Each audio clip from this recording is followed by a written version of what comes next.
Hey, good afternoon, everybody. I just wanted to show you my new seedlings that have been up over the holidays since I've last actually videoed them.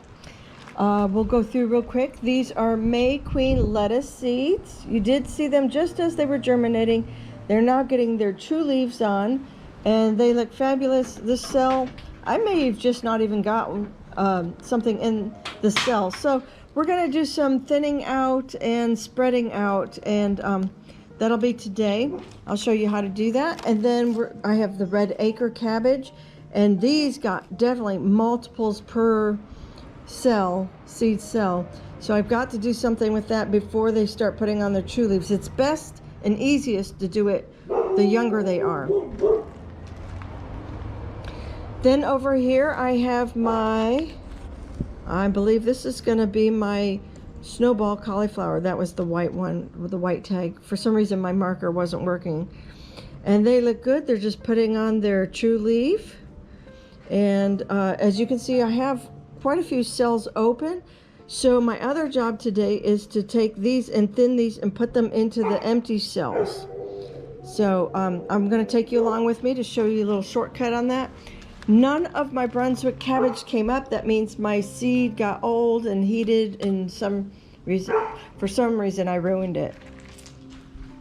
Celery's looking good, slow to germinate.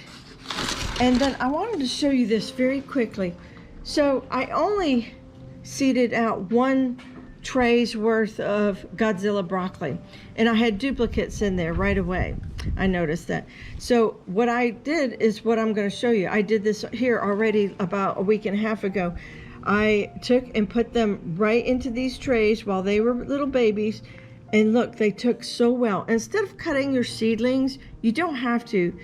Pull them real gently out of the main tray and put them into fresh cells, and they will take, and that way you're not really wasting. That would have been I can't count, but a good dozen or so of babies. You would have wasted the seed, and you would have wasted the opportunity to grow some beautiful food there. So let me show you how this goes. Okay, so for demonstration's sake, we're going to work on our snowball cauliflower first. I have a tag in here, but you can see the empty cells. I'm transferring it over to Brunswick cabbage, which has had a good month to try to germinate, but did not work. So I'm going to end up putting snowball cauliflower in there. So you'll want something with a really good point on it. A pen seems to work fine. It's very handy. It's usually in your pocket or your shed or somewhere nearby. Easy to grab, and it works just fine. So you want to make sure your seed trays are very well watered, and so things are moist. And you don't want to be doing this out in full, where they're in full sun and then or will be in full sun afterwards. So we're going to be a little careful and gentle with these for about a day or two until they start to take root. But in this particular, here, let's take the first cell here. You can see there's two babies in here. So this is the smaller one. I'm going to take the smaller one, and it gently lifts right out of that cell, completely with its root system intact. Now the cell right next to it is completely empty. So I'm going to dig a little hole. I'm going to just lightly, with the end of my pen, I'm not going to push too hard, but I'm just going to lightly put the roots in there, and then just kind of with my fingers pop the air out of there, so there's a good root to soil contact. And you see, that's all I did, and that was easy. We're going to do it again. Now these are pretty close to the same, so my decision here then would be to take one closest and pull it. You don't want to do this later when their roots are all entangled. You want to catch them really young. So that one came out. That's pretty good. It has a little dirt with it. And I'm just going to dig a little hole with a pen, make sure the roots get put in there, and then bam, we're done. And then when I'm done, I'll make sure it's all rewatered again, has good, where its ability to drain. And then I'm going to go put them in the shed for a day or two in this cold snap that we're going to have eventually. Not today, but in the next couple of days. So, and they should do just fine then. The roots should overcome the shock very quickly. So let's see, we have still yet another one in here. Now this one's right on the edge. Normally I wouldn't take the biggest one, but since it's right on the edge and I don't like that, I would prefer to have them down center. But sometimes they fall where they fall when you plant them. But look at that, it has lots of dirt with it. So I'm gonna take it. You get the picture, right? It's not that hard to make sure the roots go in there, and then you put a little finger pressure to get the air out, and that's it. And that way you're not throwing away, I don't know, that could be another dozen worth of cauliflower, right? And I paid a lot of money for seed, and you do too. So let's not waste the seed by cutting everything.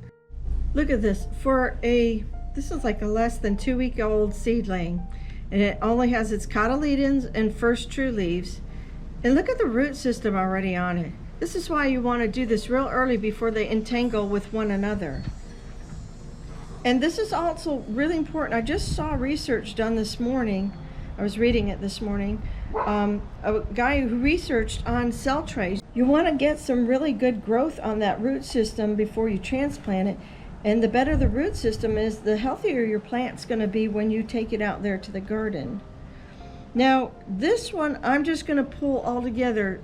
This one is very narrow. I don't like it. I don't think it's healthy. I guess I could make it. Yeah, I don't know. That's narrow. I'll leave it, but I'll make the final decision before it goes in the ground. But because that could have just been how it was in the tray, and it might recover from that, but it might not too. But we'll give it a little chance, right? Anyhow, that research about the cell trays making a difference was from the Rusted Gardener, and it looked like really good research. I want to make sure. It was actually a blog, not a video.